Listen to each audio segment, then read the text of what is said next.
La guerre des pliables est lancée, ça y est. Après Samsung en début de semaine, le chinois Huawei vient de dévoiler son smartphone pliable ici à Barcelone en marge du Mobile World Congress. Son petit nom c'est le Huawei Mate X. Et alors à la différence de Samsung qui a un écran à l'avant et un grand écran à l'intérieur, ici c'est un seul grand écran qui va se replier. Quand il est déplié, l'écran mesure 8 pouces. Quand on le replie, en fait, il va y avoir deux écrans, un à l'avant, un à l'arrière. Celui à l'avant, c'est 6,38 pouces avec 3 modules photo sur le côté et à l'arrière, un écran de 6,6 pouces. Alors pourquoi cette différence de taille d'écran? En fait, lorsque vous allez déplier votre smartphone, il y a une petite partie qui va rester, donc c'est l'appareil photo. Et quand l'appareil est totalement déplié, il y a une petite excroissance où on va pouvoir saisir le smartphone pour l'utiliser en mode tablette. L'appareil photo, c'est toujours du Leica. Ici, il y a 3 modules photo. Il n'y a plus de caméra frontale, du coup. Et vous allez utiliser les 3 modules sur le côté pour prendre vos plus beaux selfies. Alors, quand on parle de smartphone pliable, souvent on se pose la question de l'épaisseur.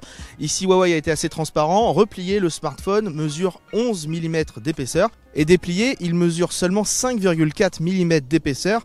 Huawei en a profité pour se vanter et dire que c'était plus fin que l'iPad Pro. Contrairement à ce qu'on a pu voir sur pas mal de terminaux récents, le capteur d'empreinte ne sera pas sous l'écran, mais sur la tranche de l'appareil.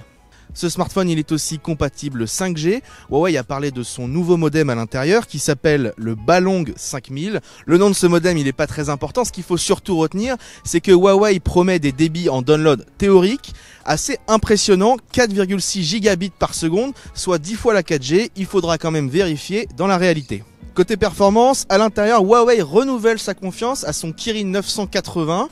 C'est exactement le même que dans le Mate 20 Pro. Du côté de la batterie, Huawei a eu la même idée que Samsung, c'est-à-dire avoir 2 blocs à l'intérieur du téléphone. Au total, on a une batterie de 4500 mAh, mais surtout Huawei a aussi annoncé une amélioration de la recharge de son téléphone avec son supercharge 55 watts. La marque chinoise promet ainsi 85% de recharge en seulement 30 minutes. À l'heure où on tourne cette vidéo, on n'a pas encore les informations sur une éventuelle date de sortie ni un prix, mais on vous assure qu'on les mettra le plus rapidement possible sur notre site. On vous invite à jeter un œil. Lors de la présentation, Huawei a rapidement évoqué une coque pour son appareil.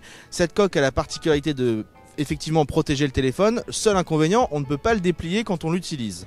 Surtout, on se dit que si le fabricant chinois évoque aussitôt une coque dans sa présentation, c'est peut-être que l'appareil est un petit peu fragile.